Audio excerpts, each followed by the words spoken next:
La fourniture en énergie électrique est depuis bientôt 2 décennies un sérieux problème au Cameroun. Nul ne peut le nier, pas même le gouvernement camerounais. L'économie et les ménages en souffrent tellement et appellent le gouvernement à trouver rapidement des solutions à cette épineuse problématique.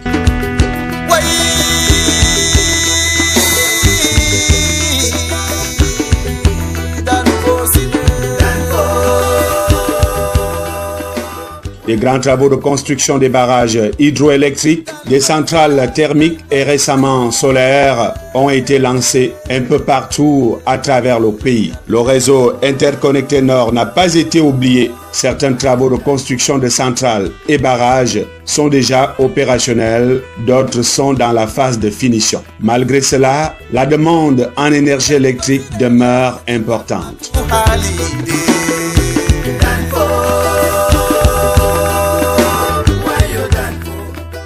Dans la partie septentrionale du Cameroun, la pilule est trop amère en raison d'un climat sahélo-sahélien sévère. Elle devient insupportable à avaler en période de Ramadan qui depuis quelques années se déroule au mois d'avril, mois qui bat les records de chaleur dans les régions du nord et de l'extrême nord. Il y a même des jours où les guides indiquent 45 degrés Celsius. Pour tenir le coup, les populations utilisent des stratagèmes qui malheureusement ne suffisent pas à apaiser la douleur.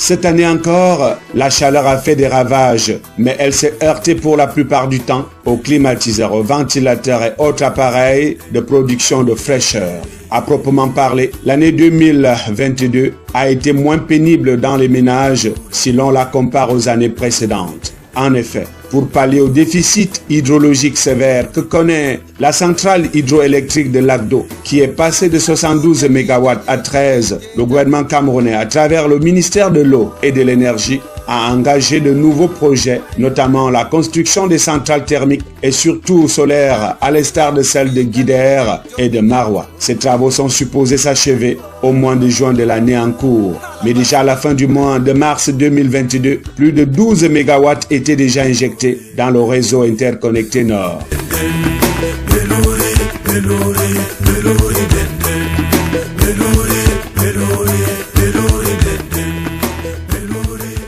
À ces grandes œuvres, il faut ajouter l'inauguration le 14 avril 2022 de la petite centrale hydroélectrique de Mbakao-Carrière dans l'arrondissement de Tibati, département du Djerem, région de la Damawa. En l'état actuel, le mini-barrage a une puissance installée de 1,4 MW en phase 1 et à 2,8 MW en phase 2. La conséquence positive de toutes ces belles œuvres menées de main de maître par le ministre Gaston Elundu Essomba de l'eau et de l'énergie est que les coupures intempestives ont été moins longues dans le Grand Nord cette année. Et les consommateurs sont les premiers à le reconnaître même si ils en demandent davantage. Il est clair que depuis un certain temps, les fréquences de coupures ont baissé.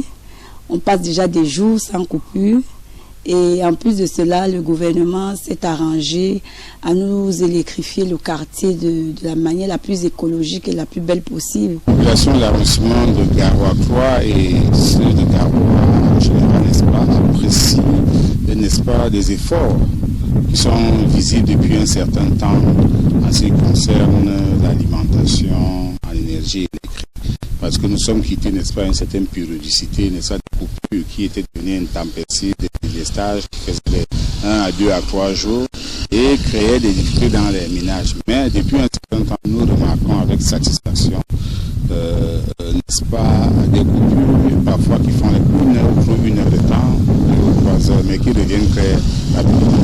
C'est un satisfait pour nous qui représentons le gouvernement au niveau local. En tant qu'habitant et vivant dans l'arrondissement de Tcholiré, particulièrement et dans le département du Mayoré, nous avons remarqué depuis une certaine période, une amélioration de la qualité de la fourniture électrique. Parce qu'il y a de cela quelques années, il était pratiquement impossible de se connecter au réseau téléphonique, de suivre les TIC par défaut d'électricité. De l'avis de nombreux observateurs, il n'est plus question d'arrêter les travaux amorcés. Le gouvernement camerounais, à travers le ministère de l'eau et de l'énergie, devrait poursuivre sans relâche afin de parler de coupure d'énergie électrique dans le passé. Bref, il est temps que ces moments noirs de notre économie deviennent de lointains souvenirs, surtout quand possible n'est pas camerounais. Qui dit merci demande, et on demande au gouvernement de garder le cap et d'aller plus haut pour qu'on revienne à zéro déficit énergétique. Je crois que ces efforts sont à saluer, ces efforts conjugués du gouvernement avec, n'est-ce pas, les partenaires, les concessionnaires, n'est-ce pas, en alimentation énergétique, dont Eneo et autres, et ses partenaires. Je vais rassurer, n'est-ce pas, les populations, n'est-ce pas, de la localité, de faire confiance, n'est-ce pas, aux personnes qui les incarnent, aux institutions, n'est-ce pas, au ministère de l'Énergie et de l'eau. Nous avons d'ailleurs reçu dernièrement la visite du ministre de l'eau et de l'énergie qui a rassuré, n'est-ce pas, un apport énergétique et même, n'est-ce pas, des sources aléatoires renouvelables. Donc c'est un satisfait et nous aurons cru que nous allons garder le cap pour toujours assurer ces populations qui n'en ont que besoin de leur bien-être. Depuis un certain temps, ceux qui sont en charge de la centrale, de cette énergie, ils nous ont suivis, ils nous ont rendu la ligne indépendante. Raison pour laquelle nous ne souffrons plus, nous ne vivons plus la même situation que les autres secteurs. Mais cela ne veut pas dire qu'il faut qu'on oublie, on ignore les autres localités. Le gouvernement est en train de prendre appui et en train de respecter ses engagements qu'il a promis lors de sa descente. Le soleil du Grand Nord, atout ou inconvénient? Là-dessus, les avis divergent. Mais l'unanimité rejaillit lorsqu'on parle de fourniture en énergie et surtout d'énergie solaire. Le Grand Nord en regorge assez et les populations tiennent à ce que ce dernier remplace les défaillances de l'hydraulique à l'instar du barrage de Lac d'eau qui produit aujourd'hui les un quart de ses capacités de départ. Mais ce qui est magnifique, on va bénéficier des bienfaits de notre nord, la soleil de notre région, avec la centrale thermique de Guidère, dont nous sommes sûrs et nous avons confiance en notre autorité, à nos gouvernants, à nos dirigeants, que d'ici peu, ce sera un vieux souvenir. Lors de la descente du ministre de l'eau et de l'énergie, qui nous a promis la centrale solaire, c'est lorsqu'on le gouvernement va réaliser cette centrale solaire pour pouvoir en finir une fois pour toutes avec ces coupures que nous constatons. Et nous espérons que cette amélioration va aller grandissante et nous espérons que les aspects respectant l'environnement, notamment les énergies propres comme le solaire, vont aussi être prises en compte aussi bien par l'État, comme ça a déjà commencé à être fait dans d'autres départements, que les communes qui peuvent aussi, dans le cadre de leur projet, faire des mini-centrales solaires pour pouvoir permettre aux populations d'avoir accès à l'énergie électrique. Comme on le voit donc, l'unanimité sur les améliorations en offre, en qualité et en quantité en matière de fourniture d'énergie électrique fait chorus dans le Grand Nord et met le gouvernement camerounais devant ses responsabilités. Le ministre de l'eau et de l'énergie,